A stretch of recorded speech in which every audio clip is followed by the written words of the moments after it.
Kirsch. Some know him as a friend, some know him as a son, and some know him as a brother. But what he ultimately is a killer. Richie Kirsch, the stab fanatic turned Ghostface. A man who was not happy with the decreasing quality of the stab movies, who wanted to take matters into his own hands and create a real-life requel and bring it back to basics. So let's take a look into the mind of this man and see what ultimately broke him. Now, obviously, in Scream 5, Richie was lying about not having seen the stab movies before because his whole motive is to make a new stab movie. He is mad about the state of a franchise that he loves, and many movie franchises slowly decline as they go on over time. And there's nothing wrong with being angry at like a terrible movie. But I'll tell you what is wrong: getting an accomplice and putting on the Ghostface mask and creating a real-life requel. Now, I think what stemmed Richie's deep love of the Stab franchise is ultimately his father, Detective Bailey, or Wayne Bailey. Richie became so obsessed with the Stab franchise that he wanted to make an actual Stab movie. And we see that he has made, I guess what you could call, fan films in Scream 6 in the third act when the video is playing. And his father encouraged his love of the movies.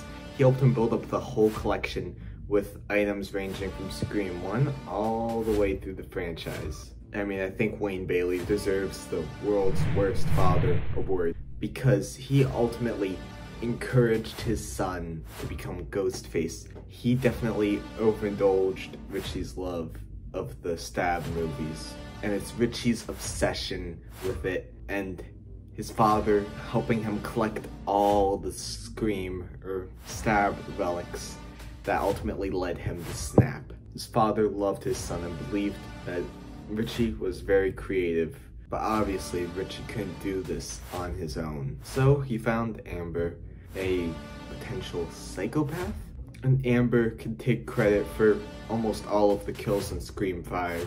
And I think this shows us that Richie, as much as he wants to make a real-life Stab requel, he doesn't really want to kill. I think Amber enjoys killing, while Richie, he might get a little bit of thrill out of it, but not so much. I mean, I don't think he wants to kill anyone.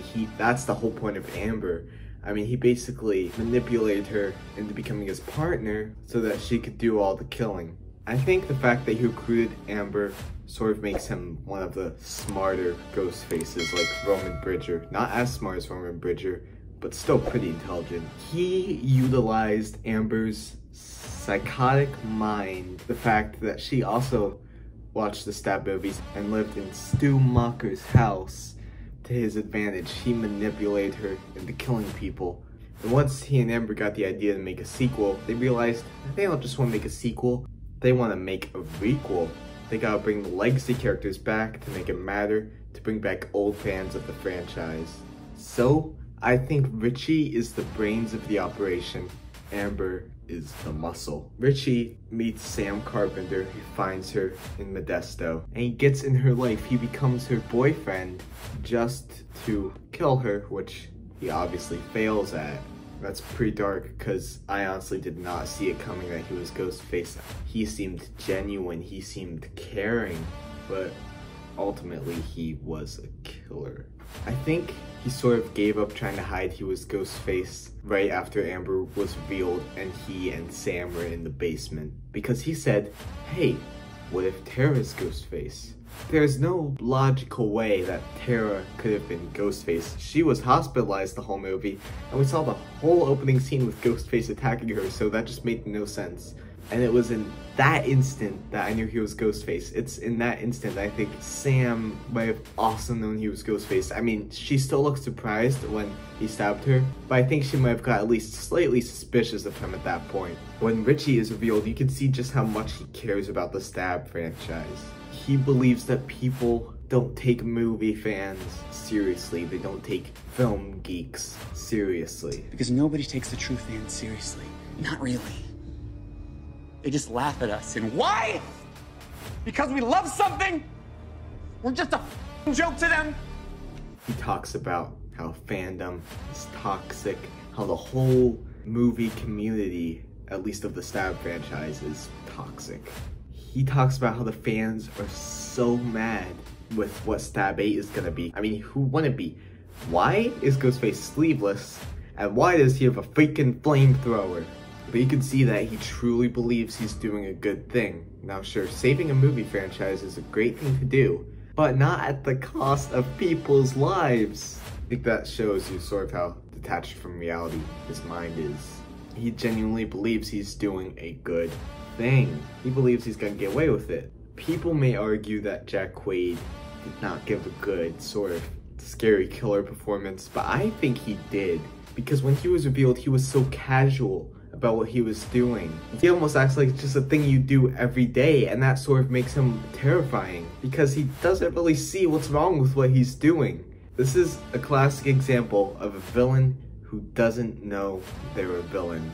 Like Stu Macher's. Ultimately, Richie's striving for a better Stab franchise blinded him, and he made a bunch of mistakes when he was attacking Sam.